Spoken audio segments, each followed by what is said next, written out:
Algunas tragedias parecen demasiado simples hasta que alguien decide mirar más de cerca. Melanie tenía apenas 3 años. Fue encontrada muerta en la piscina de su propia casa. Un accidente, dijeron, pero su cuerpo contaba otra historia. Algunas tragedias parecen simples de más hasta que alguien decide mirar de cerca. Melanie tenía apenas 3 años. Fue encontrada muerta en la alberca de su propia casa. Un accidente, dijeron, pero el cuerpo de esa niña contaba otra historia. Y esa historia nunca fue totalmente explicada. Era una tarde común en un barrio tranquilo de Texas, el tipo de lugar donde las familias se conocen por los nombres, donde los niños juegan en las banquetas y donde nadie espera que algo malo suceda. La casa donde vivía Melanie parecía normal desde afuera. Pintura reciente, jardín cuidado, una alberca en el patio trasero. Nada que llamara la atención, nada que hiciera pensar que algo estaba mal. Pero adentro de esa casa había algo diferente. Algo que los vecinos apenas comentaban en voz baja, algo que nadie quería nombrar directamente. Melanie no era como otros niños de su edad. No hablaba mucho, reaccionaba de forma extraña a ciertos sonidos, lloraba por razones que los adultos no lograban entender. Algunos decían que era solo caprichosa, otros pensaban que necesitaba disciplina, y había quienes murmuraban que tal vez necesitaba algo más que eso, pero nadie hizo nada, nadie preguntó, nadie intervino, hasta que fue demasiado tarde. ¿Qué pasó realmente esa tarde? ¿Fue verdaderamente un accidente, como la familia insistió desde el principio? ¿O había algo más oscuro escondido detrás de esas paredes? La familia de Melanie vivía en una casa de 2 pisos en un fraccionamiento residencial. El padre trabajaba en construcción, la madre se quedaba en casa cuidando a los niños. Melanie tenía 2 hermanos mayores, ambos en edad escolar. Desde afuera todo parecía funcionar. Una familia trabajadora, sin grandes problemas aparentes, sin antecedentes policiales conocidos. Pero las apariencias pueden ser engañosas. Quienes conocían a la familia notaban cosas, pequeños detalles que no encajaban del todo. La madre siempre parecía cansada, agotada más allá de lo normal. El padre era reservado, poco comunicativo con los vecinos, y Melanie. Melanie era descrita como la niña difícil. Era diferente, comentó una vecina años después. No como mi hija que tenía la misma edad. Melanie no hablaba casi nada, se quedaba mirando al vacío, y cuando lloraba, cuando lloraba, parecía que nunca iba a parar. Otra vecina recordaba haberla visto en el jardín. A veces la veía afuera, pero siempre sola, nunca jugando como los otros niños, solo sentada, moviendo las manos de una forma rara. Mi esposo decía que tal vez tenía algún problema, pero yo no quería meterme. ¿Por qué nadie se metió? ¿Por qué nadie preguntó si esa niña estaba bien? Melanie tenía dificultades que muchos no comprendían. No soportaba ciertos ruidos. El sonido de la licuadora la hacía gritar. Las luces muy brillantes la molestaban. Cuando alguien intentaba abrazarla, se ponía rígida, incómoda. Para sus padres, esto no era señal de que necesitara ayuda especializada. Era señal de que era malcriada. Le falta mano dura, se escuchaba decir al padre. Está muy consentida, agregaba la madre. Pero Melanie no estaba consentida.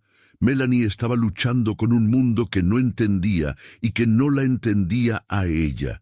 Y en lugar de recibir apoyo, recibía frustración. En lugar de paciencia, recibía castigos. En lugar de comprensión, recibía gritos. Y nadie lo sabía. O tal vez algunos lo sospechaban, pero preferían no ver. ¿Cuántas veces se puede ignorar el sufrimiento de un niño antes de que sea demasiado tarde? Antes de continuar con esta historia, quiero pedirte algo. Si te está gustando este contenido, por favor, suscríbete al canal. Dale like a este video. Al final de la historia, cuéntanos en los comentarios tu opinión. ¿Crees que Melanie cayó a la piscina accidentalmente? Y dinos desde dónde nos estás viendo. Me encanta saber que esta comunidad crece. Ahora sí, sigamos. El día que Melanie murió era jueves. Un jueves común y corriente. Los hermanos mayores estaban en la escuela. El padre había salido temprano al trabajo. Solo quedaban en casa la madre y Melanie. Según la versión oficial, la mañana transcurrió sin incidentes. La madre preparó el desayuno. Melanie comió poco, como siempre. Después se quedó viendo la televisión en la sala mientras la madre hacía quehaceres domésticos. Pero hay algo que no encaja en esta versión tan simple, porque según los reportes policiales posteriores, la madre admitió haber dejado a Melanie sola solo por unos minutos. Dijo que entró a la cocina a preparar la comida. Y cuando regresó a la sala, Melanie ya no estaba, que buscó por toda la casa, y que finalmente la encontró en la alberca. ¿Cuánto tiempo realmente pasó? ¿Fueron minutos como ella dijo? ¿O fue más tiempo del que estaba dispuesta a admitir? Un niño de 3 años no toma decisiones complejas, no planea salir al patio, no decide de repente ir a nadar. Algo tuvo que pasar para que Melanie saliera de esa casa y terminara en esa alberca. ¿Qué fue? La puerta trasera que daba al patio estaba normalmente cerrada con seguro, pero ese día, por alguna razón, no lo estaba. La reja de protección que debía rodear la alberca no existía. No había alarmas, no había flotadores. No había absolutamente nada que impidiera que un niño pequeño cayera al agua. ¿Por qué no había protección? ¿Por qué en una casa con 3 niños pequeños la alberca no tenía ninguna medida de seguridad? La madre dijo que siempre vigilaba a los niños cerca del agua, que nunca había pasado nada antes, que fue solo un segundo de descuido, pero los vecinos contaban otra historia. Yo la veía seguido jugando sola en el patio, comentó un vecino que vivía en la casa de al lado. A veces por horas. La mamá estaba adentro y Melanie afuera. Siempre me pareció raro, pero pensé que tal vez era su forma de criar a los hijos. Otro vecino agregó, una vez vi a la niña parada junto a la alberca, sola. Me dio miedo. Estuve a punto de tocar la puerta para decirle a la mamá, pero justo en ese momento salió y la metió. Pensé que tal vez yo estaba exagerando. ¿Cuántas veces Melanie estuvo en peligro sin que nadie interviniera? Cuando la madre finalmente salió al patio, encontró a Melanie flotando en el agua, boca abajo, inmóvil.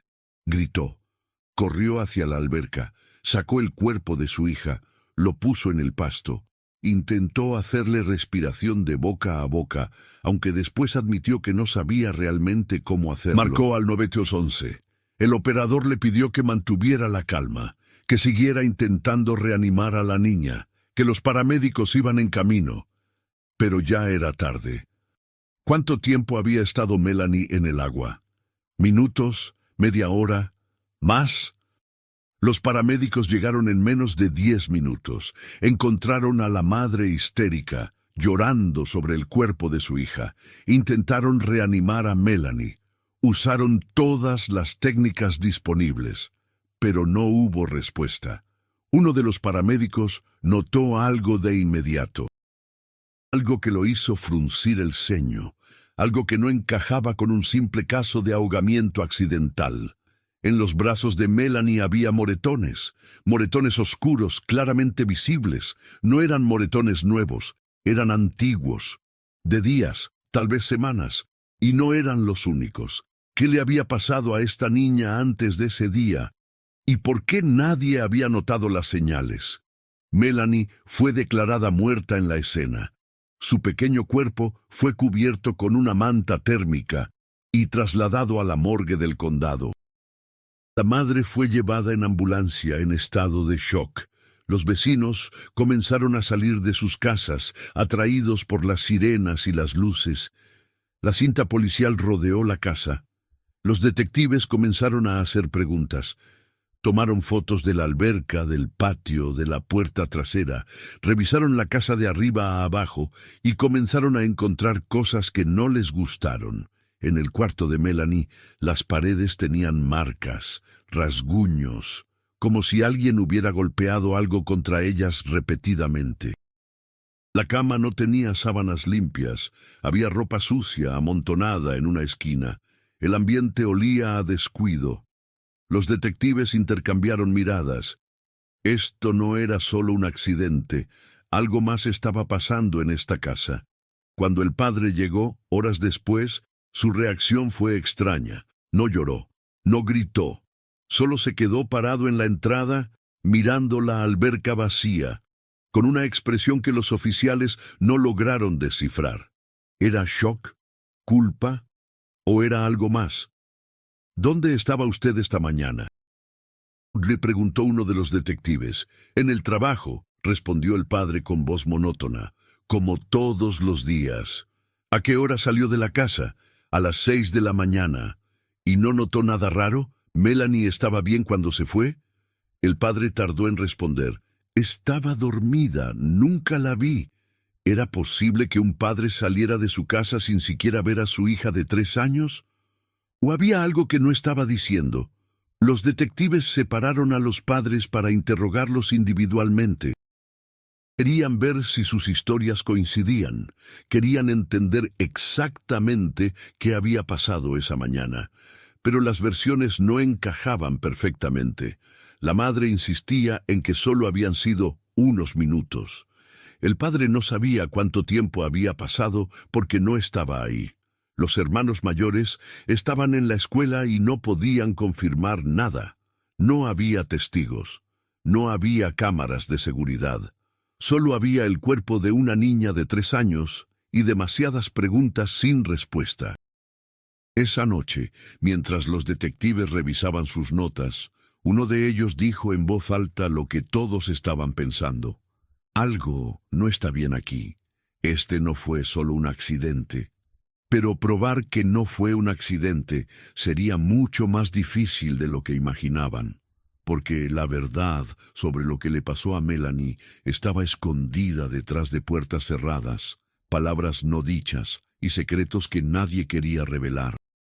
Y mientras la noche caía sobre ese barrio tranquilo de Texas, el cuerpo de Melanie descansaba en una mesa fría de acero inoxidable, esperando que alguien finalmente escuchara lo que no pudo decir en vida.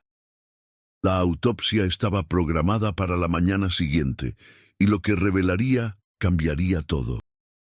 La morgue del condado de Harris estaba fría esa mañana, más fría de lo normal, o al menos así lo sintió el médico forense cuando entró a las 7 en punto. Tenía 30 años de experiencia. Había visto cientos de casos, niños ahogados, accidentes domésticos, tragedias que destrozaban familias. Pero algo en el caso de Melanie le inquietaba desde que leyó el reporte preliminar. El cuerpo de la niña estaba sobre la mesa de examen, pequeño, frágil, con la piel todavía pálida por el tiempo en el agua. El forense encendió la grabadora y comenzó el procedimiento estándar.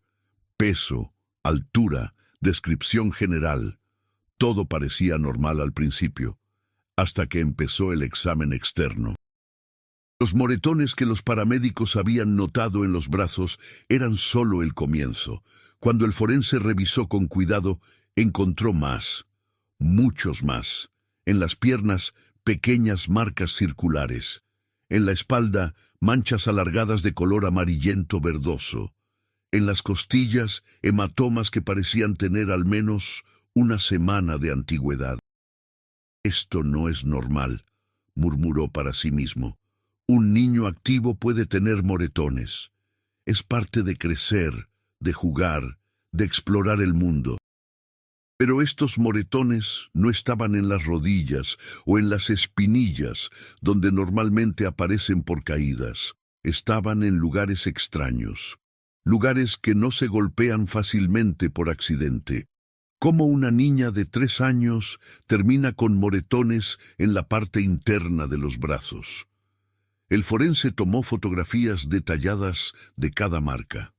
Midió el tamaño de los hematomas. Documentó la ubicación exacta. Notó que algunos estaban en diferentes etapas de cicatrización.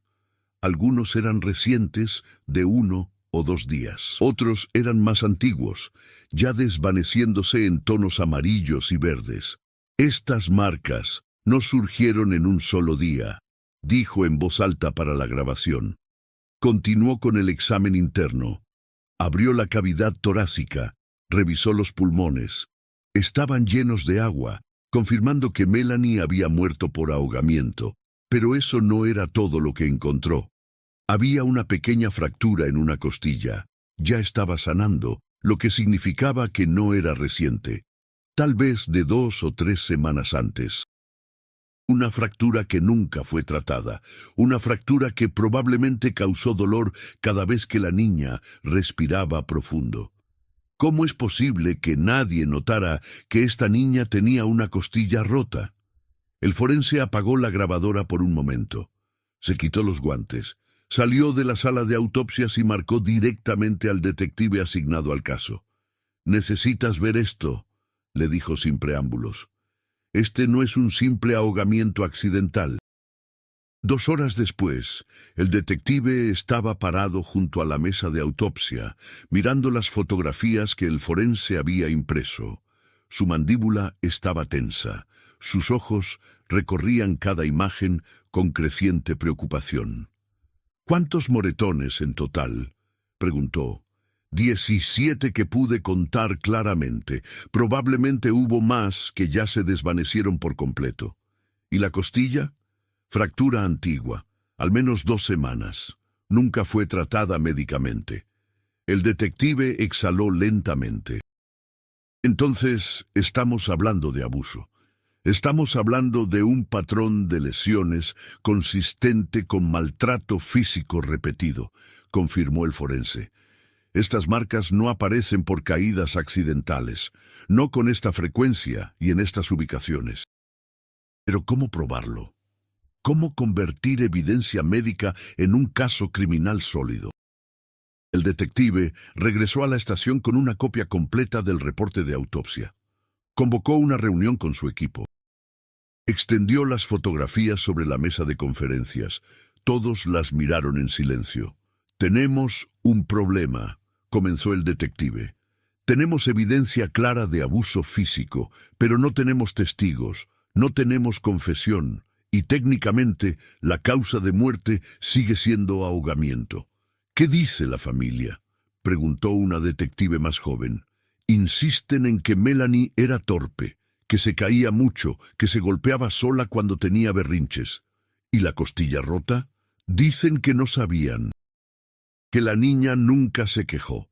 La sala quedó en silencio. Todos sabían lo que eso significaba. Una niña de 3 años con una costilla rota no puede no quejarse. El dolor sería insoportable, a menos que estuviera tan acostumbrada al dolor que ya no lo expresaba. El equipo decidió volver a entrevistar a los padres, pero esta vez con las fotografías de la autopsia sobre la mesa. Esta vez con preguntas más directas. Esta vez sin aceptar respuestas vagas. La madre fue la primera en ser interrogada. La llevaron a una sala pequeña con paredes grises y una mesa metálica. Le ofrecieron agua. Ella la rechazó. Tenía los ojos rojos de tanto llorar, pero su postura era defensiva. «Necesitamos hablar sobre las lesiones que encontramos en Melanie», comenzó el detective. La madre asintió lentamente. «Ya les dije, ella se caía mucho. Era muy torpe». El detective deslizó una fotografía a través de la mesa. Mostraba los moretones en el brazo de Melanie. «¿Cómo se cae una niña y termina con marcas así?» «No sé, supongo que al agarrarse de algo». Otra fotografía, los moretones en la espalda. «¿Y estos?». La madre titubeó. «Tal vez cuando rodó por las escaleras». Pasó una vez. ¿Una vez? Porque según el forense, estos moretones tienen diferentes edades, algunos de días, otros de semanas. ¿Por qué las explicaciones nunca encajaban del todo? El detective cambió de táctica. Hábleme de Melanie. ¿Cómo era ella? La madre bajó la mirada. Era difícil. ¿Difícil cómo? Lloraba por todo. No obedecía. No hablaba bien. Siempre estaba en su propio mundo. ¿Alguna vez la llevaron con un especialista, un pediatra, un terapeuta? No teníamos dinero para eso. Pero sí tenían dinero para mantener una alberca. La madre no respondió. Sus manos temblaban ligeramente sobre la mesa. El detective se inclinó hacia adelante. Señora, necesito que sea honesta conmigo. ¿Alguien le pegaba a Melanie? No, respondió rápidamente. Demasiado rápido. Nadie le pegaba. Entonces, ¿cómo explica la costilla rota? Los ojos de la madre se abrieron con sorpresa genuina. ¿Qué costilla rota? ¿Era posible que realmente no supiera? ¿O era buena actriz? El detective le mostró el reporte del forense. Su hija tenía una costilla fracturada. Ya estaba sanando, lo que significa que sucedió hace semanas. Y ustedes nunca la llevaron al doctor. La madre leyó el reporte con manos temblorosas. Lágrimas comenzaron a rodar por sus mejillas. Yo no sabía, lo juro. Ella nunca dijo nada. Una niña con una costilla rota no necesita decir nada. El dolor es obvio, pero Melanie siempre lloraba. Por todo, ¿cómo iba yo a saber cuándo era algo serio? Ahí estaba, la confesión que no era confesión, la admisión de que los llantos de Melanie eran ignorados, que su dolor era descartado como berrinches, que nadie realmente la escuchaba.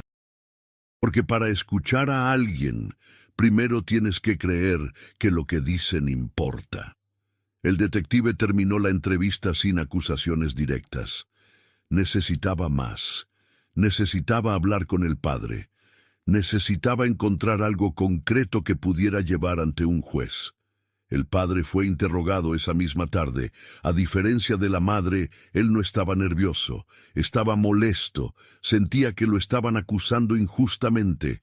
«Mi hija murió», dijo con voz dura. «Y ustedes están aquí tratando de convertirnos en criminales». «Nadie lo está acusando de nada», respondió el detective con calma. «Solo queremos entender qué pasó». «Ya saben qué pasó. Fue un accidente. Se cayó a la alberca. Y los moretones, era una niña. Los niños se golpean. Y la costilla rota».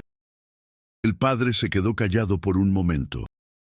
No sabía de eso. Su esposa tampoco sabía. ¿No les parece extraño que una niña tenga una costilla rota y ninguno de los dos se diera cuenta? ¿Cómo se puede no notar el sufrimiento de tu propia hija? El detective presionó más. Señor, varios vecinos mencionaron que escuchaban gritos venir de su casa, gritos frecuentes. ¿Qué puede decirnos sobre eso? Melanie gritaba mucho, ya se lo dije, era difícil.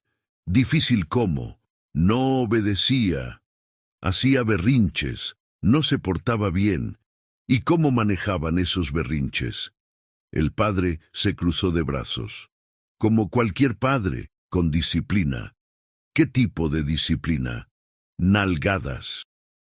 A veces la mandábamos a su cuarto. Cosas normales. Cosas normales. ¿Dejan 17 moretones en el cuerpo de una niña? El silencio que siguió fue largo e incómodo. El padre miraba fijamente a la mesa. Su respiración se había acelerado. Sus manos apretaban los brazos de la silla. Melanie era especial, dijo finalmente. No era como otros niños. A veces nos desesperaba. A veces no sabíamos qué hacer con ella. ¿Y qué hacían cuando no sabían qué hacer? No hubo Porque respuesta. La respuesta estaba escrita en el cuerpo de Melanie. Estaba en cada moretón, en cada marca, en cada costilla rota. La respuesta era clara para cualquiera que quisiera verla. Pero probarla legalmente era otra cosa completamente diferente. El detective sabía que tenía un problema, tenía evidencia médica sólida de abuso, pero no tenía evidencia directa de quién lo había causado. No había testigos presenciales, no había confesiones. Los padres se mantenían en su versión de que Melanie era torpe y difícil. Y lo peor de todo, la causa oficial de muerte seguía siendo ahogamiento. ¿Cómo se acusa a alguien de homicidio cuando técnicamente la muerte fue por ahogamiento accidental? El equipo investigador comenzó a buscar otras vías. Hablaron con los maestros de los hermanos mayores de Melanie. Preguntaron si alguna vez los niños habían mencionado algo sobre violencia en casa, pero los hermanos eran callados. Nunca causaban problemas. Nunca decían nada fuera de lo normal. Hablaron con el pediatra de la familia. Resultó que Melanie había sido llevada al doctor solo 2 veces en sus 3 años de vida, ambas para vacunas obligatorias. Nunca para revisiones de rutina. Nunca por los moretones. Nunca por la costilla. ¿No les pareció extraño?, preguntó el detective al pediatra. Hay muchas familias que no traen a sus hijos regularmente, explicó el doctor. No siempre es señal de negligencia. A veces es falta de recursos o de educación sobre la importancia de los chequeos. Pero no notó nada preocupante en las visitas que sí hizo. El doctor revisó sus notas. En la última visita, cuando tenía 2 años, noté que parecía retraída. No hacía contacto visual, no respondía a su nombre. Le recomendé a la madre que la llevara a evaluación con un especialista. ¿Y lo hicieron? Nunca regresaron. ¿Cuántas señales fueron ignoradas? ¿Cuántas oportunidades de ayudar a Melanie se perdieron? Los investigadores también descubrieron algo más. 3 meses antes de la muerte de Melanie, una maestra de preescolar había llamado a los servicios de protección infantil. Había visto a Melanie en el parque con su madre y notó moretones en sus piernas. Hizo un reporte por precaución. Un trabajador social fue enviado a la casa. Habló brevemente con los padres. Vio que la casa estaba limpia. Los niños parecían alimentados. No había señales obvias de peligro inmediato. Cerró el caso como sin fundamento. Es el problema de siempre, explicó una trabajadora social veterana cuando los detectives le preguntaron. Tenemos demasiados casos y muy poco personal. A menos que veamos algo extremo, no podemos intervenir, y los padres siempre tienen excusas preparadas. Pero no revisaron más a fondo. ¿Con qué tiempo? Tenía otros 50 casos ese mes. El sistema había fallado. Había fallado a Melanie de la manera más básica posible. Las señales estaban ahí, las llamadas se habían hecho, pero nadie conectó los puntos a tiempo. Y ahora Melanie estaba muerta. Mientras tanto, expertos comenzaron a analizar el caso desde otro ángulo. Psicólogos infantiles revisaron la descripción del comportamiento de Melanie, las crisis de llanto, la sensibilidad a sonidos, la dificultad para comunicarse, el movimiento repetitivo de manos que la vecina había mencionado. Todos esos son indicadores clásicos del espectro autista, explicó una psicóloga al equipo investigador, especialmente en niñas que suelen ser diagnosticadas más tarde que los niños. ¿Y cómo afecta eso al caso? Significa que Melanie probablemente experimentaba el mundo de manera diferente. Sonidos que para nosotros son normales, para ella podían ser dolorosos. El contacto físico podía causarle angustia sensorial. Sus berrinches no eran caprichos, eran su única forma de comunicar que algo la estaba lastimando o abrumando. ¿Y si los padres no entendían eso? La psicóloga suspiró. Entonces probablemente interpretaban sus reacciones como desobediencia y respondían con castigos cada vez más duros, sin entender que estaban empeorando el problema. ¿Cuántos niños sufren porque los adultos no entienden sus necesidades especiales? Otro experto agregó contexto adicional. Los niños en el espectro autista que además sufren abuso están en riesgo extremo. No pueden comunicar lo que les pasa de manera típica. No siempre muestran miedo o angustia de formas que los adultos reconocen. Son víctimas perfectas porque nadie les cree. O peor, nadie nota que algo está mal. El equipo comenzó a armar un perfil completo. Melanie era una niña neurodivergente en un hogar que no entendía sus necesidades. Sus comportamientos eran malinterpretados como problemas de conducta. Sus intentos de comunicar incomodidad eran vistos como berrinches, y en lugar de ayuda, recibía castigos. Castigos que dejaban marcas. Castigos que rompían huesos. Castigos que finalmente terminaron con su vida. Pero aún faltaba la pieza más importante del rompecabezas. ¿Qué había pasado exactamente esa mañana? ¿Cómo terminó Melanie en la alberca?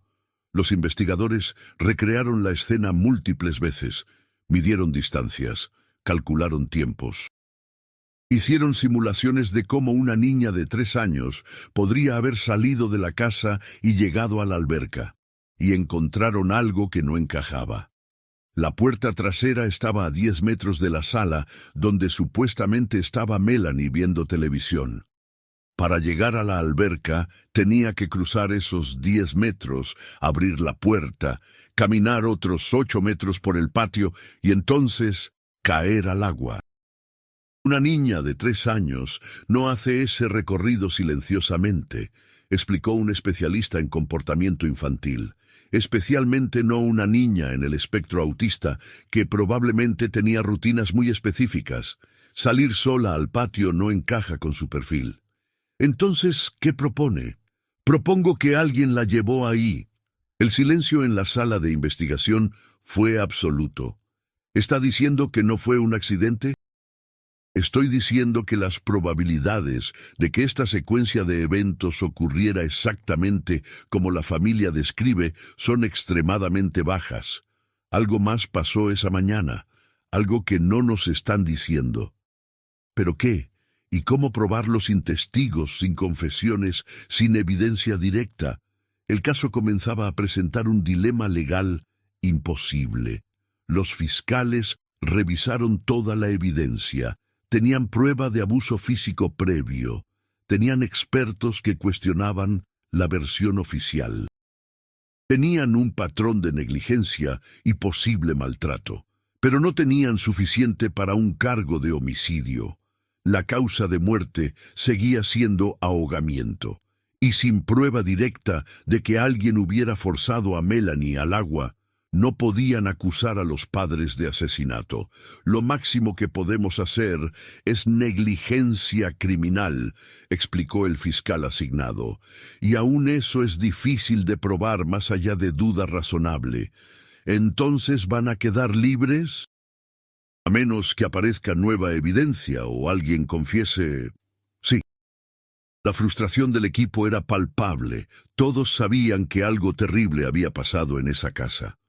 Todos veían las señales claras de abuso, pero el sistema legal requería más que sospecha, requería prueba, y la prueba simplemente no existía. Mientras los investigadores lidiaban con esta realidad, alguien más estaba prestando atención al caso. Los vecinos, la comunidad. Las personas que habían visto a Melanie, que habían escuchado los gritos, que habían sospechado pero nunca actuaron. Ahora algunos de ellos comenzaban a hablar. Una vecina llamó a la línea de denuncias anónimas. «He estado pensando en esa niña», dijo con voz temblorosa, «y recordé algo. Hace como 2 meses la vi en el jardín. Tenía un moretón enorme en la cara. La mamá estaba ahí, y le pregunté qué había pasado.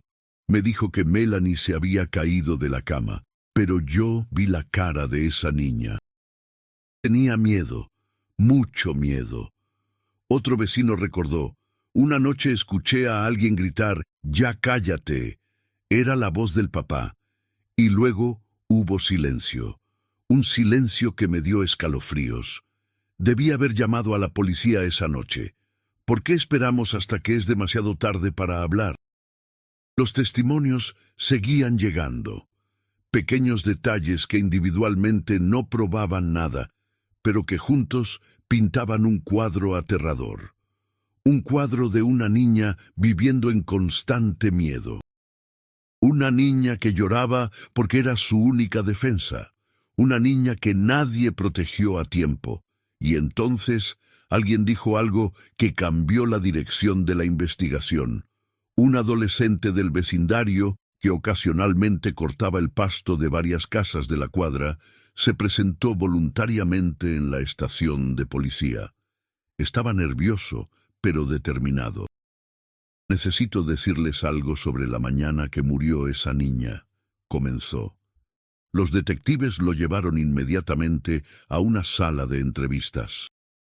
«Estaba cortando el pasto de la casa de enfrente», explicó, «como a las 9 de la mañana, y escuché gritos viniendo de la casa de Melanie. No gritos normales, gritos de miedo».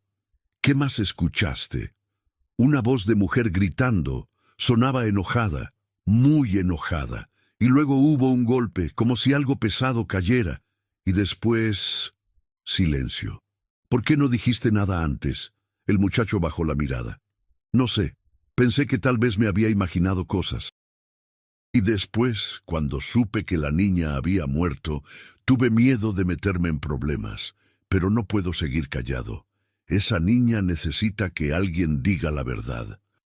¿Era este el testimonio que faltaba? ¿La pieza final del rompecabezas? Los detectives volvieron a interrogar a la madre con esta nueva información. Le dijeron que tenían un testigo que había escuchado gritos esa mañana. Su expresión cambió. Por primera vez, el pánico cruzó su rostro. «No fue mi intención», susurró finalmente. La sala quedó en completo silencio. «¿Qué no fue tu intención?», preguntó suavemente el detective. Y ahí, en esa sala fría y gris, la verdad finalmente comenzó a salir a la luz. Pero no era la verdad que nadie esperaba.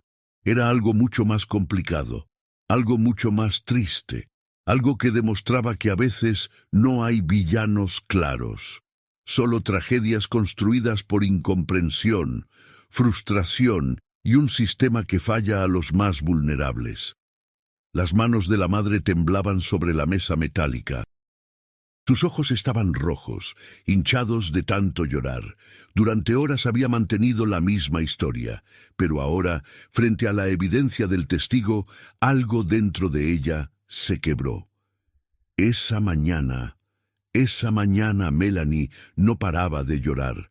Comenzó con voz apenas audible. Llevaba horas así, desde que despertó, llorando y llorando sin parar. El detective no dijo nada, solo esperó. A veces el silencio extrae más verdad que cualquier pregunta. «Intenté de todo», continuó la madre. «Le di de comer. Le puse la tele. Nada funcionaba. Y yo estaba tan cansada, tan agotada. No había dormido bien en días». «¿Qué pasó después?» La madre cerró los ojos. «Le grité. Le dije que se callara. Pero ella solo lloraba más fuerte. Y yo perdí el control». ¿Cuántas veces la frustración se convierte en violencia? ¿Cuándo dejamos de ser humanos y nos convertimos en monstruos? La tomé del brazo. Fuerte. Demasiado fuerte. La llevé a su cuarto. La metí ahí y cerré la puerta. Pensé que si la dejaba sola, eventualmente se calmaría. ¿Y lo hizo? No. Empezó a golpear la puerta, a gritar más fuerte, y yo solo quería silencio. Solo quería un momento de paz. El detective se inclinó hacia adelante. «¿Cuánto tiempo la dejaste encerrada?» «No sé, tal vez media hora, tal vez más». Cuando finalmente abrí la puerta, ella estaba en el piso, callada, mirando la pared, con esa mirada vacía que siempre me asustaba. «¿Qué hiciste?» La voz de la madre se quebró completamente. La saqué del cuarto, la llevé a la sala. Pensé que si la ponía frente a la tele, se quedaría tranquila. pero apenas la solté, corrió hacia la puerta trasera. La puerta, que supuestamente estaba cerrada. Un silencio largo, demasiado largo. «Yo la abrí», admitió finalmente. «Había abierto la puerta para sacar la basura más temprano, y olvidé cerrarla con seguro». ¿Fue realmente un olvido? ¿O parte de ella esperaba que algo pasara? Melanie salió corriendo al patio. Yo la seguí, pero ella era rápida cuando quería, y estaba enojada conmigo. Podía verlo en su cara. Fue directo a la alberca. ¿Y tú no la detuviste? La madre comenzó a sollozar. Pensé que solo iba a pararse junto al borde. Lo había hecho antes. Le gustaba ver el agua, pero esta vez no se detuvo. ¿Se cayó o saltó? Yo no sé. Pasó tan rápido. Un segundo estaba corriendo y al siguiente estaba en el agua. ¿Y tú qué hiciste? Me quedé paralizada. Por unos segundos solo me quedé ahí parada viéndola chapotear.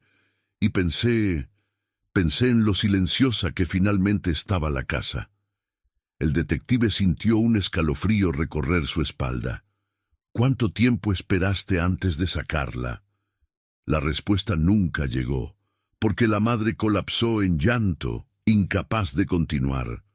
Pero esos segundos de duda, esos momentos de indecisión, eran todo lo que los investigadores necesitaban saber. ¿En qué momento la negligencia se convierte en homicidio? ¿Cuando dejas que algo malo suceda? ¿O cuando podrías haberlo evitado y no lo hiciste? La confesión de la madre se extendió por horas.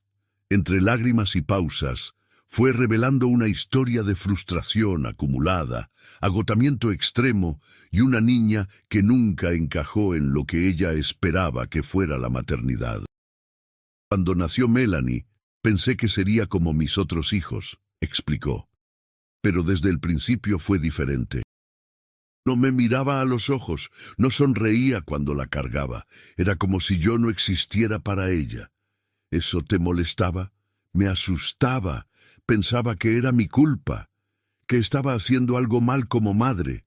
Y luego empezaron los berrinches, por todo, por absolutamente todo. El sonido de la licuadora la hacía gritar, las luces le molestaban, no quería que la tocaran, y yo no entendía por qué. La madre describió años de lucha, noches sin dormir, días de llanto interminable. La sensación constante de estar fallando como madre porque no podía controlar a su propia hija. Mi esposo decía que era culpa mía, que la había malcriado, que necesitaba ser más dura con ella. ¿Y tú qué pensabas? Pensaba que tal vez tenía razón. Tal vez, si era más estricta, Melanie aprendería a comportarse. Pero la disciplina no funcionaba con Melanie, porque Melanie no estaba siendo desobediente. Estaba tratando de sobrevivir en un mundo que su cerebro procesaba de manera diferente. ¿Cuántos niños son castigados por ser diferentes en lugar de recibir la ayuda que necesitan? Los castigos se volvieron más frecuentes, más duros, nalgadas que dejaban marcas, empujones que causaban moretones, encierros en su cuarto por horas. Yo pensaba que era disciplina normal, insistió la madre. Así me criaron a mí, así criaron a todos en mi familia. ¿Pero los moretones no te preocupaban? Pensaba que se golpeaba sola, durante sus berrinches se tiraba al suelo. Se pegaba contra las paredes. Yo asumía que los moretones venían de eso. Y la costilla rota. La madre negó con la cabeza. Esa no fui yo. Fue mi esposo. Estaba enojado porque Melanie había tirado su cerveza. La agarró muy fuerte. Escuché cuando algo tronó, pero él dijo que estaba exagerando, que no podía ser nada serio porque Melanie no gritó. Melanie no gritó cuando le rompieron una costilla. No, solo se quedó callada, con esa mirada vacía, y después siguió como si nada. Por eso pensamos que no era grave. O tal vez Melanie ya había aprendido que expresar dolor solo traía más dolor.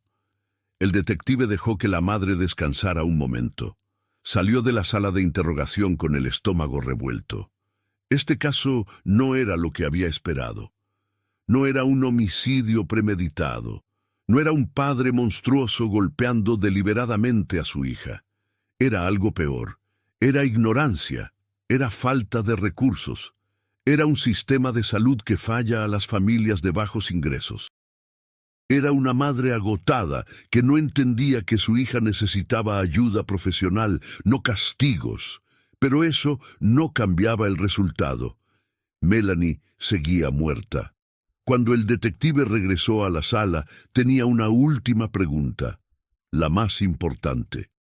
Después de que Melanie cayó al agua, ¿cuánto tiempo esperaste antes de sacarla? La madre no pudo mirarlo a los ojos. No lo sé exactamente. ¿1 minuto? ¿2? Silencio. 5 minutos, más silencio. 10. Las lágrimas corrían libremente por el rostro de la madre. Tal vez, no lo sé, el tiempo se detuvo y solo pensaba en lo cansada que estaba, en lo difícil que era todo, en cuánto más fácil sería si... No terminó la frase, no tuvo que hacerlo. ¿Hay perdón para quien deja morir a su propio hijo? ¿Hay redención posible después de cruzar esa línea? La confesión de la madre fue grabada, transcrita, analizada por fiscales. Pero incluso con sus palabras, el caso seguía siendo complicado legalmente. No había admitido directamente haber matado a Melanie, solo había admitido negligencia, indecisión. Un momento de duda terrible que costó una vida. Los abogados defensores argumentarían shock, trauma, memoria distorsionada. Dirían que la madre estaba confundida, que el tiempo en situaciones de crisis se percibe diferente, que no era un homicidio, sino una tragedia, y técnicamente tendrían razón. Mientras tanto, los investigadores voltearon su atención al padre. Si la madre había confesado lo de esa mañana, tal vez el padre confesaría lo del abuso previo. Pero el padre era diferente, más cerrado, más defensivo. Cuando lo confrontaron con el testimonio de su esposa sobre la costilla rota, se encogió de hombros. «Fue un accidente», dijo simplemente. «La cargué mal». «¿Le rompiste una costilla a tu hija de 3 años y lo llamas accidente?» «No fue a propósito. Estaba enojado, sí, pero no quería romper nada». «¿Y los otros moretones?» «Ya les dije». Era una niña torpe, se caía, se golpeaba, no todas las marcas eran nuestras. ¿Pero algunas sí? El padre finalmente asintió. Disciplina, nada más, nada que no sea normal en cualquier casa. ¿Cuándo normalizamos la violencia contra los niños y la llamamos disciplina? El detective sacó las fotografías de la autopsia. Las puso una por una frente al padre.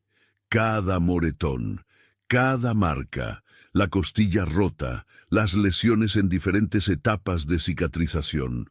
¿Esto te parece normal? El padre miró las fotos. Por primera vez, algo en su expresión cambió. ¿Culpa? ¿Arrepentimiento? ¿O solo la comprensión de que ya no había forma de negarlo? Melanie me sacaba de quicio, admitió finalmente. Lloraba todo el tiempo. No obedecía. No era como los otros niños, y yo no sabía cómo manejar eso. Mi padre me pegaba cuando me portaba mal, y yo quedé bien. Pensé que era la forma correcta. ¿Pero tu padre te rompía huesos? No. ¿Te dejaba moretones por todo el cuerpo? No. Entonces, ¿por qué pensaste que estaba bien hacerle eso a Melanie? El padre no tenía respuesta, porque no había respuesta buena. Solo justificaciones vacías y ciclos de violencia que se perpetúan de generación en generación. Los abogados finalmente llegaron. La madre fue acusada de negligencia criminal y homicidio involuntario. El padre de abuso infantil y negligencia criminal. Ambos fueron liberados bajo fianza mientras esperaban el juicio, y la comunidad explotó en indignación. ¿Cómo era posible que estuvieran libres? ¿Cómo podían caminar por las calles después de lo que le hicieron a esa niña? Pero el sistema legal no funciona basado en emociones. funciona basado en evidencia, y la evidencia, aunque terrible, no era suficiente para cargos más severos. Los vecinos que habían permanecido en silencio ahora no podían callarse. Se organizaron vigilias frente a la casa donde murió Melanie. Pusieron flores, velas, osos de peluche. Algunos llevaban carteles que decían «Justicia para Melanie» y «Los niños importan». Pero otros carteles decían cosas más oscuras. «Debimos haber hecho algo. El silencio mata. Todos somos culpables». Porque era verdad. En cierta forma, todos habían fallado a Melanie. La vecina que vio los moretones, pero no insistió. El trabajador social que cerró el caso demasiado rápido. El pediatra que recomendó evaluación, pero nunca hizo seguimiento. El adolescente que escuchó gritos, pero esperó semanas para hablar. Una cadena de pequeñas inacciones que culminaron en tragedia. ¿Cuántas Melanies existen ahora mismo, sufriendo en silencio mientras el mundo mira hacia otro lado? Las redes sociales se llenaron de debates. Algunos defendían a los padres, diciendo que eran víctimas también. Víctimas de la pobreza, de la falta de educación, de un sistema de salud inaccesible. ¿Cómo iban a saber que Melanie necesitaba ayuda especializada si no tenían dinero para ir al doctor? Argumentaban algunos. Otros no tenían piedad. La pobreza no es excusa para romperle una costilla a tu hija. La ignorancia no justifica dejarla ahogarse. Ambos bandos tenían parte de razón. Y esa era la tragedia más profunda de todas. Expertos en autismo comenzaron a usar el caso de Melanie como ejemplo de lo que puede pasar cuando los niños neurodivergentes no son diagnosticados. Especialmente en comunidades de bajos recursos, donde el acceso a servicios de salud mental es limitado o inexistente. Los niños autistas pueden parecer difíciles para padres que no entienden lo que está pasando, explicó una especialista en un programa de noticias. Sus reacciones sensoriales intensas se interpretan como berrinches. Su necesidad de rutina se ve como terquedad. Y cuando los padres responden con castigos, solo empeoran el comportamiento. «Entonces, ¿los padres no tienen la culpa?», preguntó el entrevistador. «No dije eso. Dije que necesitamos entender el contexto completo. Necesitamos mejores sistemas de detección temprana. Necesitamos hacer accesibles los servicios de evaluación para todas las familias, no solo para las que pueden pagar. Necesitamos educar sobre señales de autismo y, sobre todo, necesitamos enseñar que la violencia nunca es disciplina, sin importar qué tan frustrado esté un padre. Pero ¿cómo cambiamos sistemas que han fallado por décadas? ¿Cómo prevenimos la próxima tragedia? Mientras el debate público continuaba, los hermanos de Melanie fueron colocados temporalmente con familiares. Psicólogos infantiles los evaluaron para determinar si también habían sufrido abuso. Los niños estaban asustados, confundidos. No entendían por qué ya no podían ir a casa, por qué su mamá lloraba cuando los visitaba, por qué todo el mundo preguntaba sobre Melanie. ¿Melanie va a volver?, preguntó el hermano mayor a su terapeuta. «No, cariño, Melanie murió». «¿Por qué? ¿Cómo le explicas a un niño que su hermana murió porque los adultos no supieron protegerla?» Las evaluaciones revelaron que los hermanos no mostraban señales de abuso físico severo. Habían recibido disciplina física ocasional, pero nada comparable a lo que Melanie había sufrido. «Melanie era diferente», explicó el hermano mayor. «Mamá y papá siempre estaban enojados con ella, con nosotros no tanto». «¿Por qué crees que estaban más enojados con Melanie?». El niño se encogió de hombros. «Porque lloraba mucho y no hacía lo que le decían. Incluso un niño de 8 años había aprendido a culpar a Melanie por su propio sufrimiento. Había normalizado la violencia contra su hermana como algo que ella se había ganado por ser difícil. Los ciclos de violencia se perpetúan no solo por los golpes, sino por las narrativas que construimos para justificarlos. El caso finalmente fue a juicio 6 meses después de la muerte de Melanie. El jurado escuchó todos los testimonios, vieron las fotografías de la autopsia, escucharon las grabaciones de las confesiones. La fiscal argumentó que ambos padres eran culpables de homicidio, que el patrón de abuso había llevado directamente a la muerte, que la indecisión de la madre al ver a Melanie en el agua constituía asesinato por omisión. La defensa argumentó que la madre estaba en shock, que su percepción del tiempo estaba distorsionada por el trauma, que era una mujer agotada que cometió un error terrible pero no un crimen intencional. Para el padre, argumentaron que nunca supo de la costilla rota, que la disciplina física, aunque excesiva, no constituía intento de homicidio, que el ahogamiento fue un accidente separado del abuso previo. El jurado deliberó por 3 días. ¿Cuál es la diferencia entre un error fatal y un crimen? ¿Dónde está la línea entre negligencia y homicidio? El veredicto dividió a la sala. La madre fue declarada culpable de homicidio involuntario y negligencia criminal. 20 años de prisión. El padre fue declarado culpable de abuso infantil y negligencia. 10 años. Algunas personas en la sala aplaudieron, otras lloraron. Los familiares de los padres gritaban que era injusto. Los defensores de los derechos del niño decían que las sentencias eran demasiado leves. Nadie estaba completamente satisfecho. Porque en casos como este nunca hay justicia real. Solo hay consecuencias que llegan demasiado tarde. Mientras los padres eran llevados esposados fuera de la corte, alguien en la multitud gritó: «¿Y ahora quién va a hablar por Melanie?».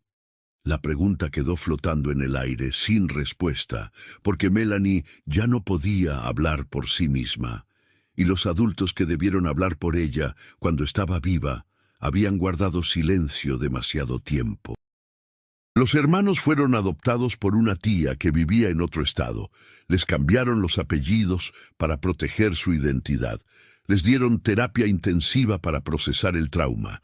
Con el tiempo, tal vez podrán tener vidas normales. Tal vez podrán olvidar. O tal vez siempre cargarán con el peso de haber compartido una casa con una hermana que sufría mientras ellos permanecían a salvo. La casa donde murió Melanie fue vendida. Los nuevos dueños pintaron las paredes, reemplazaron los pisos, llenaron la alberca, pero los vecinos no olvidaron.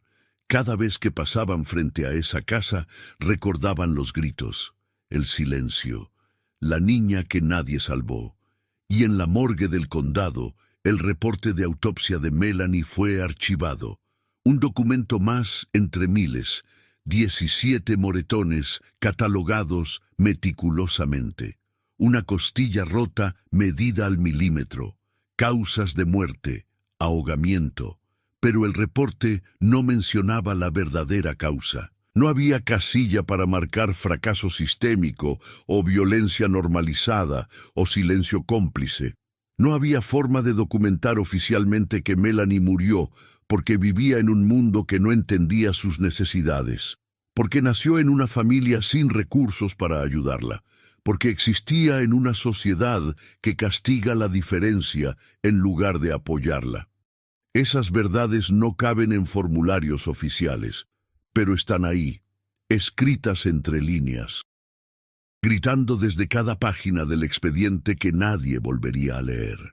El sol se ponía sobre el condado de Harris mientras el último detective asignado al caso cerraba el archivo. Otro caso resuelto, otro expediente cerrado. Hora de pasar al siguiente.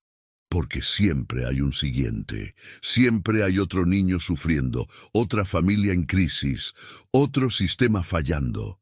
La pregunta es, ¿cuándo dejaremos de esperar hasta que sea demasiado tarde? ¿Cuándo aprenderemos a ver las señales antes de que se conviertan en tragedias? Seguiremos viviendo en una sociedad donde niños como Melanie mueren en silencio, mientras el mundo sigue girando, indiferente a su sufrimiento. 2 años después del veredicto, el caso de Melanie oficialmente quedó cerrado en los archivos del condado.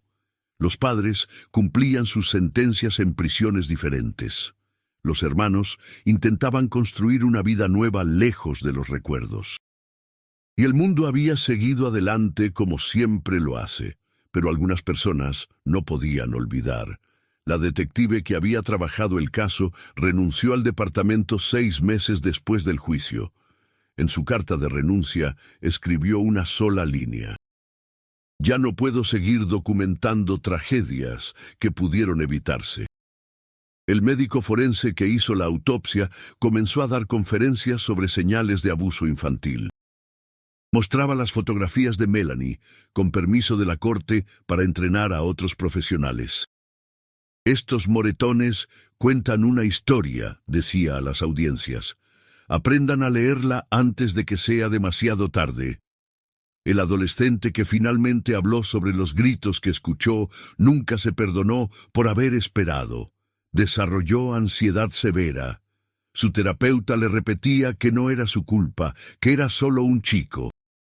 Pero las palabras no borraban la imagen de Melanie que veía cada vez que cerraba los ojos. ¿Cuánto pesa el silencio cuando finalmente entendemos su costo? La trabajadora social que había cerrado el caso de Melanie como sin fundamento también renunció. No pudo soportar el peso de saber que tal vez si hubiera insistido un poco más, preguntado más preguntas, hecho una visita adicional, esa niña todavía estaría viva. Pero el sistema que la había sobrecargado con 50 casos simultáneos seguía igual. Otros trabajadores sociales ahora cargaban la misma imposible cantidad de responsabilidad. Otros niños caían entre las grietas. Otros reportes se cerraban demasiado rápido por falta de tiempo y recursos. La tragedia de Melanie no había cambiado nada fundamental. Solo había creado más personas con cicatrices invisibles, más profesionales quemados, más culpa colectiva que eventualmente se diluiría en la rutina diaria. Porque así funciona el mundo. Las tragedias nos conmocionan brevemente. Luego nos adormecemos de nuevo hasta la próxima. En la prisión estatal donde cumplía su condena, la madre de Melanie pasaba los días en silencio. No hablaba con otros internos, no participaba en actividades grupales. Solo se sentaba en su celda, mirando la pared, reviviendo esa mañana una y otra vez. En terapia obligatoria, la psicóloga intentaba que procesara lo sucedido. «Necesitas perdonarte», le decía. «Necesitas entender que estabas abrumada, que no tenías las herramientas para manejar las necesidades de Melanie». Pero la madre no quería perdón, no creía merecerlo. «Yo la dejé ahí», repetía una y otra vez. «La vi en el agua y no me moví. No inmediatamente». Parte de mí pensó que tal vez todo sería más fácil si... Nunca terminaba esa frase. Algunas verdades son demasiado oscuras para decirlas en voz alta. Hay redención para quien contempló, aunque fuera por segundos, la muerte de su propio hijo como un alivio. Las otras internas la evitaban. En la jerarquía no oficial de las prisiones, quienes lastiman niños están en el escalón más bajo. La madre había sido atacada 2 veces en su primer año. Ahora permanecía aislada por su propia seguridad. En el pabellón de máxima seguridad, donde estaba el padre, la situación era diferente. Él había encontrado una narrativa que le permitía dormir por las noches. Se había convencido de que fue la madre quien mató a Melanie, que él solo había sido un padre estricto, nada más. «Yo nunca quise que mi hija muriera», le decía a cualquiera que escuchara. «Eso fue todo culpa de ella. Yo estaba en el trabajo. No fue mi responsabilidad». Los otros internos no le creían. Habían leído los reportes del juicio en los periódicos, conocían los detalles, pero lo dejaban hablar porque en prisión cada quien construye la historia que necesita para sobrevivir. La negación es una forma de supervivencia. A veces es la única. Mientras tanto, en su nueva escuela en otro estado, los hermanos de Melanie lidiaban con su propia forma de trauma. El mayor había comenzado a tener pesadillas. Soñaba con su hermana pequeña, con su cara cuando lloraba, con el silencio que seguía después de que sus padres la encerraban en su cuarto. No hice nada por ayudarla, le confesó a su terapeuta. La escuchaba llorar y solo subía el volumen de la tele para no oírla. Eras un niño, no era tu responsabilidad protegerla. Pero era mi hermana. ¿A qué edad un niño deja de ser inocente y se convierte en cómplice del sufrimiento que presencia? El hermano menor era demasiado pequeño para entender completamente lo que había pasado. Solo sabía que Melanie ya no estaba, que sus padres no podían venir a casa, que ahora vivía con tía Marta, quien era amable pero no era mamá. A veces preguntaba por Melanie, ¿cuándo va a volver? Y cada vez alguien tenía que explicarle de nuevo que Melanie no iba a volver, que estaba en el cielo, que estaba en paz ahora. Mentiras piadosas para proteger a un niño de una verdad demasiado pesada, que su hermana había muerto porque los adultos que debían cuidarla no lo hicieron. En el vecindario donde había vivido Melanie, la alberca permaneció vacía durante un año. Los nuevos dueños dijeron que iban a repararla, pero nunca lo hicieron. Eventualmente la llenaron con tierra y plantaron pasto sobre ella, como si pudieran enterrar también la memoria de lo que había pasado ahí. Los niños del vecindario inventaron historias sobre la casa. Decían que estaba embrujada, que por las noches se escuchaban llantos, que el fantasma de una niña pequeña vagaba por el patio trasero. Los adultos les decían que no fueran ridículos, que los fantasmas no existen, pero ellos mismos evitaban pasar frente a esa casa después del atardecer. Algunos cruzan de acera, otros aceleraban el paso. La culpa tiene una forma de embrujar más efectivamente que cualquier espíritu. 3 años después de la muerte de Melanie, una organización sin fines de lucro dedicada a la protección infantil contactó a la familia adoptiva de los hermanos. Querían hacer un documental sobre el caso. Creían que la historia de Melanie podía salvar vidas al concientizar sobre las señales de abuso y la importancia del diagnóstico temprano de autismo. La tía Marta rechazó la propuesta. Esos niños necesitan seguir adelante, no revivir constantemente lo que pasó. Pero la organización no se rindió. Hicieron el documental de todas formas, usando reportes de la corte, entrevistas con los investigadores, testimonios de vecinos. Lo llamaron El silencio de Melanie. Se estrenó en un festival de cine documental y ganó varios premios. Los críticos elogiaron su honesta exploración de cómo fallan los sistemas de protección infantil. Las proyecciones se llenaban, la gente lloraba en las salas oscuras. Pero cuando las luces se encendían y salían del cine, ¿cuántos realmente cambiaban algo en sus vidas? ¿Cuántos prestaban más atención a los niños en sus vecindarios? ¿Cuántos reportaban preocupaciones en lugar de asumir que alguien más lo haría? ¿Cuántos dejaban de mirar hacia otro lado cuando veían señales de que un niño estaba sufriendo? El documental se volvió viral en redes sociales. Millones de visualizaciones, miles de comentarios. Debates acalorados sobre responsabilidad parental, salud mental infantil, pobreza, acceso a servicios médicos. Por 3 semanas todos hablaban del caso de Melanie. Y luego apareció otra noticia, otro escándalo, otra tragedia. Y el nombre de Melanie comenzó a desvanecerse de las conversaciones, porque la atención colectiva es corta, el mundo se mueve rápido y hay demasiadas tragedias para darle a cada una más que un momento fugaz de indignación. Pero en lugares específicos el impacto sí fue real. El condado de Harris implementó nuevos protocolos para servicios de protección infantil. Redujeron la cantidad de casos por trabajador social, aumentaron las visitas de seguimiento, capacitaron al personal para reconocer señales de autismo no diagnosticado. Varias escuelas en Texas comenzaron programas de detección temprana para trastornos del espectro autista.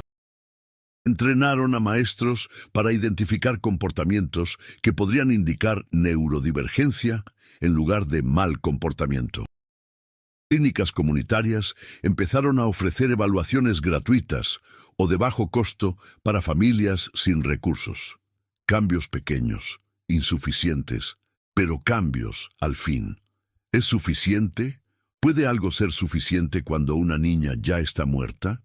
5 años después de su muerte, algunos vecinos organizaron una pequeña ceremonia conmemorativa en el parque local. Colocaron una placa con el nombre de Melanie. No decía cómo murió, solo decía, en memoria de una niña que merecía ser entendida. Pocas personas asistieron. Los que fueron dejaron flores, velas, pequeños juguetes. Una vecina, la misma que había visto el moretón en la cara de Melanie y no insistió en sus preguntas, se arrodilló frente a la placa y lloró. «Lo siento», susurró. «Debí haber hecho más. Debí haber visto. Debí haber hablado». Su esposo la ayudó a levantarse. «Ya no podemos cambiar el pasado, pero podemos aprender de él», respondió ella. «Podemos asegurarnos de que nunca más miremos hacia otro lado. ¿Pero lo haremos? ¿O Melanie será solo otra estadística olvidada?» En la prisión, la madre de Melanie finalmente aceptó participar en terapia de forma genuina, no porque buscara perdón o redención, sino porque necesitaba entender, necesitaba comprender cómo había llegado a ese punto. Cómo el amor que sentía por su hija se había transformado en frustración, cómo la frustración se había convertido en violencia, cómo la violencia había escalado hasta lo impensable. «Yo la quería», le dijo a su terapeuta. «Sé que no lo parece, sé que mis acciones dicen lo contrario, pero la quería». «El amor no es suficiente», respondió la terapeuta suavemente. «El amor sin comprensión, sin herramientas, sin apoyo, puede convertirse en algo destructivo». La madre asintió lentamente. «Ojalá alguien me hubiera dicho que estaba bien pedir ayuda, que admitir que no podía manejar a mi hija no me convertía en mala madre, que Melanie necesitaba algo más que disciplina. Y ahora vivo con lo que hice, con lo que no hice, con esos segundos en los que me quedé paralizada viendo a mi hija ahogarse, esos segundos que nunca podré recuperar. No hay final feliz en esta historia, no hay redención que borre lo sucedido. Solo hay consecuencias que se extienden como ondas en el agua, tocando vidas mucho después de que la piedra inicial ha caído al fondo. 7 años después, el hermano mayor de Melanie, ahora adolescente, decidió escribir sobre su experiencia. Su terapeuta pensó que sería catártico, que le ayudaría a procesar el trauma. Escribió sobre los recuerdos que tenía de Melanie, su forma extraña de mover las manos, cómo se tapaba los oídos cuando el mundo era demasiado ruidoso. Sus ojos, que parecían ver algo que nadie más podía ver. «No entendía que mi hermana era diferente», escribió. «Solo pensaba que era molesta. Así es como todos hablaban de ella. Como si ser diferente fuera algo malo, como si mereciera ser castigada por no ser como el resto de nosotros». Terminó su ensayo con una pregunta. ¿Cuántos niños están sufriendo ahora mismo porque no encajan en lo que esperamos que sean? ¿Y cuándo dejaremos de castigarlos por ser diferentes? Su maestra lloró al leer el texto. Le preguntó si podía compartirlo en la reunión de padres. El muchacho aceptó. Las palabras de un niño que perdió a su hermana tuvieron más impacto que cientos de informes oficiales, porque venían del corazón, porque eran reales, porque recordaban a todos que detrás de las estadísticas hay personas, niños, vidas que importan. 10 años después de la muerte de Melanie, los investigadores originales del caso se reunieron para tomar café. Ya no trabajaban juntos. Algunos se habían retirado, otros habían cambiado de departamento, pero el caso de Melanie los había marcado a todos de formas que nunca completamente superaron. ¿Recuerdan lo que dijo el forense? Comentó uno, que estas marcas contaban una historia. Una historia que llegamos a leer demasiado tarde, agregó otro. ¿Creen que hoy haríamos algo diferente?, preguntó la ex detective que había renunciado. Silencio largo, incómodo. Quiero pensar que sí, dijo finalmente alguien. Quiero creer que hemos aprendido algo, pero ¿lo hemos hecho realmente o solo nos decimos eso para dormir mejor? Nadie tenía respuesta, porque la verdad es compleja. El sistema ha mejorado en algunos aspectos, pero sigue fallando en otros. Siguen habiendo niños que caen entre las grietas. Siguen habiendo familias que no reciben el apoyo que necesitan. Siguen habiendo tragedias evitables. Para la familia, el caso estaba cerrado con veredictos y sentencias. Para los investigadores, estaba cerrado en expedientes archivados. Para la comunidad, estaba cerrado con memoriales y lecciones aprendidas. Pero para quienes realmente escucharon la historia de Melanie, el caso nunca se cerraría completamente. Porque cada vez que veían a un niño llorando en público, se preguntaban, ¿es un berrinche normal o una llamada de auxilio? Cada vez que escuchaban gritos de una casa vecina, se preguntaban, ¿debo intervenir o no? Es asunto mío. Cada vez que notaban marcas en un niño, se preguntaban, ¿es inocente o debo reportarlo? Melanie les había enseñado que el silencio tiene un precio, que mirar hacia otro lado no es neutral, es complicidad, que no meterse puede significar la diferencia entre la vida y la muerte de un niño. En el cementerio donde fue enterrada Melanie, la tumba era simple, solo su nombre y sus fechas. 3 años, 2 meses, 14 días, una vida terminada antes de realmente comenzar. A veces aparecían flores frescas. Nadie sabía quién las dejaba. Tal vez vecinos que nunca habían olvidado. Tal vez alguno de los investigadores. Tal vez extraños que habían escuchado su historia y necesitaban honrarla de alguna forma. Las flores nunca duraban mucho. El clima de Texas era duro, pero siempre aparecían más, como si el mundo necesitara recordar, como si olvidar fuera una segunda muerte peor que la primera. Para la comunidad de defensores de derechos de los niños, Melanie se convirtió en un símbolo. Su nombre aparecía en panfletos sobre señales de abuso. Su historia se contaba en entrenamientos de trabajadores sociales. Su caso se estudiaba en clases de psicología infantil. Ya no era solo una niña, era una lección, una advertencia, una llamada a la acción. Pero ¿qué hubiera preferido Melanie? ¿Ser un símbolo o simplemente haber sido entendida cuando estaba viva? 15 años después, el hermano menor de Melanie, ahora un joven adulto, visitó por primera vez la tumba de su hermana. Había evitado ir durante años. Demasiados recuerdos, demasiado dolor. Pero ahora se había convertido en trabajador social. Había estudiado específicamente para trabajar con niños neurodivergentes y sentía que le debía a Melanie explicarle por qué. No pude salvarte, le dijo a la lápida, pero voy a intentar salvar a otros niños como tú. Niños que el mundo no entiende, niños que necesitan voces que hablen por ellos. El viento movió las hojas de los árboles cercanos. No hubo respuesta. Los muertos no hablan, pero tal vez, en cierta forma, Melanie había encontrado su voz a través de quienes no podían olvidarla. En la actualidad, cuando buscas el nombre de Melanie en Internet, encuentras docenas de artículos, algunos precisos, otros sensacionalistas, todos intentando responder la misma pregunta: ¿qué realmente sucedió? ¿Fue un crimen? ¿Un accidente? ¿Negligencia que cruzó la línea hacia homicidio? La respuesta legal fue clara: homicidio involuntario y abuso infantil. Pero la respuesta real es más complicada. Fue un sistema que falló. Fue pobreza que limitó opciones.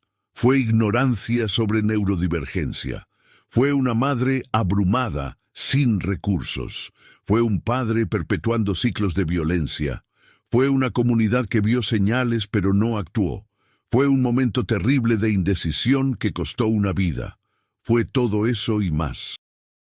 Y la pregunta más importante no es ¿qué sucedió exactamente esa mañana en Texas? La pregunta es ¿qué vamos a hacer para asegurarnos de que no vuelva a suceder? Porque mientras hablamos, hay niños sufriendo. Hay pequeños como Melanie que el mundo no entiende. Hay familias al borde del colapso sin nadie que les tienda una mano. Hay comunidades eligiendo el silencio sobre la acción. ¿Los vamos a dejar caer también? ¿O finalmente aprenderemos la lección que Melanie pagó con su vida? En aquel momento la historia parecía encerrada. Un caso más en los archivos, un veredicto pronunciado, justicia servida según algunos, insuficiente según otros. Pero la verdad es que la historia de Melanie nunca terminó realmente. Continúa cada vez que alguien decide actuar en lugar de mirar hacia otro lado, cada vez que un sistema mejora sus protocolos, cada vez que un niño diferente recibe apoyo en lugar de castigo. Cada vez que una comunidad dice, no de nuevo, no en mi vecindario, no bajo mi vigilancia. Melanie tenía solo 3 años. No podía defenderse, no podía explicar lo que necesitaba, no podía escapar, y tal vez nunca fue realmente protegida. Pero su historia ahora vive en la conciencia colectiva, una historia que no pide venganza, que pide que nunca sea olvidada, que pide que aprendamos, que cambiemos, que hagamos mejor, porque algunas muertes no piden justicia en el sentido tradicional.